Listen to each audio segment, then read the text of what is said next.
Ulamalar aydıptır. Bir milletin, bir ovan, bir adamın Huday Taala'nın şonu söýmeýärligini biljek bolsaňyz, Huday şol adama şer oklarlygyny tanıyjak bolsaňyz, atahumul cedele ve mena'ahumul amele.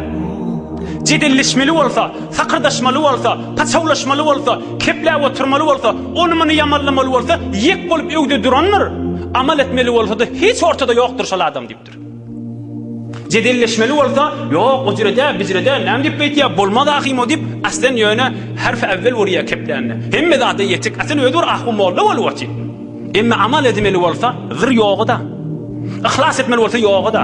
Kömek etmeli bolsa ýogy da. Dinin arkası olmalı bolsa ýogy da. Okuymalı bolsa ýogy da, keplemeli bolsa ýogy da. Orta düşüp de bilim guşamaly bolsa ýogy da. Namart kimdir bileri bolsaň, ne diýseň diýer baş üstüne, azmaýyşny kılar bolsaň, hiç tapylmaz iş üstüne.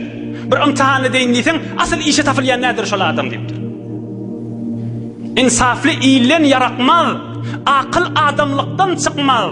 Bir sözüm heyvana yokmaz, adam saklar kuş üstüne diye baktım oluşan. Ben aydiyanim heyvani ala adamlara yokup görmez, çın akıl insanlar kulağında saklar bir kere.